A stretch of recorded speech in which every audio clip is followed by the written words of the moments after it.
أعوذ بالله من الشيطان الرجيم. بسم الله الرحمن الرحيم. إنما مثل الحياة الدنيا كماء إن أنزلناه من السماء فاختلط به نبات الأرض مما يأكل الناس والأنعام حتى إذا أخذت الأرض زخرفها وزينت وظن أهلها أنهم قادرون عليها أتاها أمرنا ليلا أو نهارا فجعلناها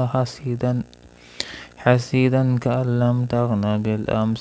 كذلك نفصل الآيات لقوم يتفكرون. صدق الله العظيم.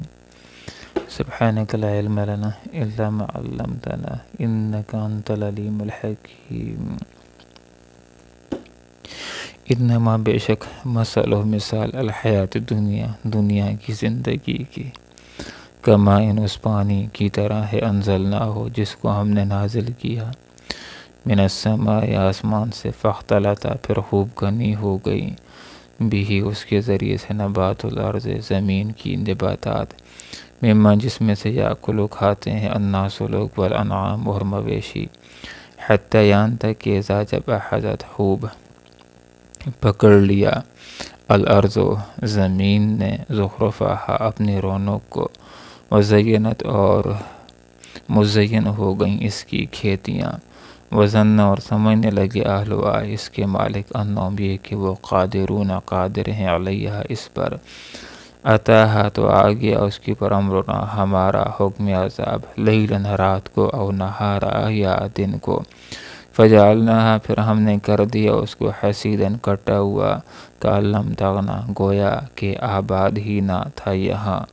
کچھ بالام سے کل کذالک اسی طرح نفصل ہم تفصیل سے بیان کرتے ہیں الآیات اپنی آیات کو لقوم ان لوگوں کے لیے یتفکرون جو غور و فکر سے کام لیتے ہیں۔ محترم سامعین، سورہ یاسین کی اس سورہ یونس کی اس آیت بینہ کے اندر اللہ رب العالمین نے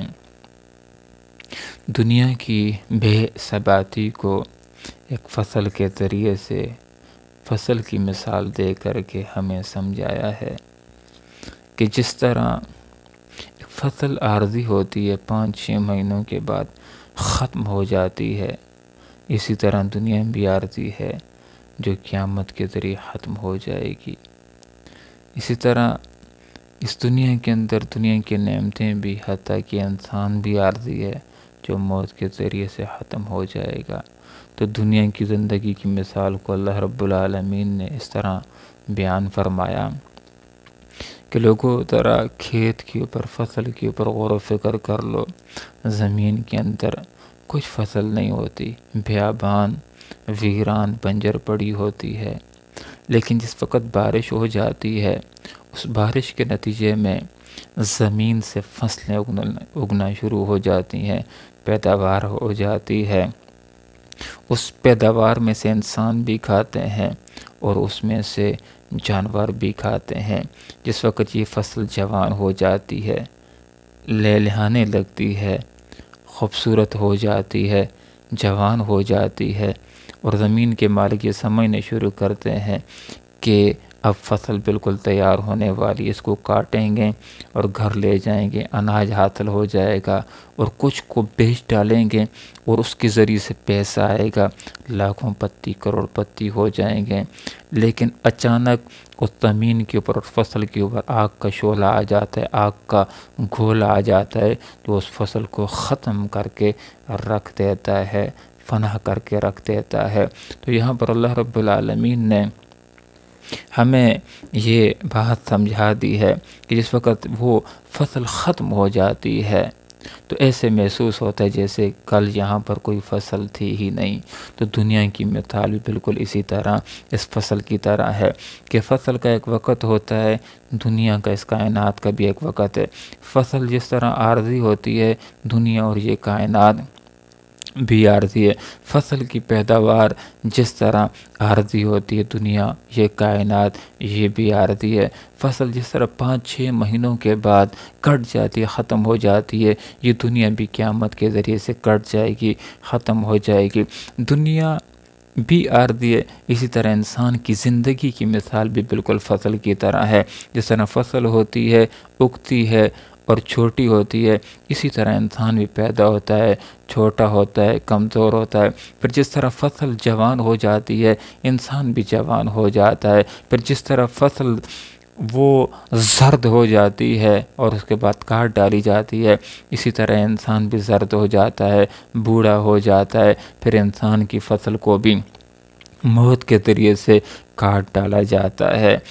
اور بعض اوقات فصل جوانی کے اندر بھی حادثے کا شکار ہو جاتی ہے، اور جوانی کے اندر بھی اس کے اوپر جب طوفان آ جاتے ہیں، بارشیں آ جاتی ہیں، طوفان آ جاتے ہیں، تو بالکل کٹ کر کے وہ ختم ہو جاتی ہے۔ اسی طرح انسان کی زندگی بھی بعض اوقات جوانی کے اندر حادثات کے ذریعے سے موت کے گھاٹ اتر جاتی ہے۔ تو اس آیت کے اندر ہمارے سامنے یہ سبق آ گیا کہ دنیا کی جس کی مثال ایک قطرے کی طرح ہے، اس کے اندر رہتے ہوئے ہم نے آخرت کی تیاری کرنے کی جس کی مثال سمندر کی طرح ہے۔ دنیا کی زندگی بھی عارضی ہے، اس کے اندر نعمتیں بھی عارضی ہیں، اس کے اندر انسان بھی عارضی ہے۔ آخرت کی زندگی بھی ہمیشہ کی ہے، جنت کی زندگی ہمیشہ کی ہے، جنت کی نعمتیں بھی ہمیشہ کی ہیں، اور جنت کے اندر انسان بھی ہمیشہ کے لیے ہوگا۔ اس لیے آپ صلی اللہ علیہ وسلم کی اس ہدایت کو ہمیشہ ہمارے دل و دماغ کے اندر ہونا چاہیے کہ لوگوں، دنیا کے اندر ایک مسافر کی طرح یا ایک اجنبی کی طرح زندگی گزارو۔ ہم دنیا کے اندر مسافر کی طرح ہیں، ہمارا حقیقی ٹھکانہ، ہمارا حقیقی وطن وہ آخرت کا مستقبل ہے، وہ آخرت کا وطن ہے، وہ جنت کا ٹھکانہ ہے۔ دنیا کے اندر رہتے ہوئے ہم نے اس آخرت کی تیاری کرنی ہے۔ آپ صلی اللہ علیہ وسلم نے ارشاد فرمایا، حدیث کا مفہوم یہ ہے کہ حقیقی بہترین سمجھدار آدمی وہ ہے کہ جس نے اپنے نفس کو قابو کے اندر رکھا اور موت کے بعد کی زندگی کے لیے اس نے تیاری کی۔ اور عاجز اور کمزور آدمی وہ ہوتا ہے کہ جو خواہشات کے پیچھے لگا رہتا ہے اور اللہ کے اوپر تمنا رکھتا ہے کہ اللہ غفور ہے، رحیم ہے، اللہ تعالیٰ مجھ کو معاف کر دے گا۔ ہاں، وہ لوگ کہ جو اللہ کی اطاعت کرنے والے ہیں، اللہ کی بات کو ماننے والے ہیں، اللہ کے احکامات کے مطابق، اس کے رسول کے طریقوں کے مطابق زندگی گزارنے والے ہیں، ان کے لیے ضرور اللہ تعالیٰ غفور بھی ہے، رحیم بھی ہے۔ جو ظالم ہیں، جو سرکش ہیں، جو ڈاکو ہیں، جو کافر ہیں، جو ظالم ہیں، ان کو یہ بات دل و دماغ کے اندر رکھنی چاہیے کہ اللہ قہار بھی ہے، منتقم بھی ہے، عادل بھی ہے، انصاف کرنے والی ذات ہے۔ اللہ رب العالمین سے دعا کرتے ہیں کہ اللہ تعالیٰ موت سے پہلے قیامت سے پہلے آخرت کی تیاری کرنے کی توفیق عطا فرمائے۔ اللہ تعالیٰ مجھے بھی آخرت کے اندر دوزخ کی آگ سے بچائے، اور ہم سب کو اللہ تعالیٰ جنت کے اندر ٹھکانہ نصیب فرمائے۔ آمین۔ وآخر دعوانا ان الحمد للہ رب العالمین۔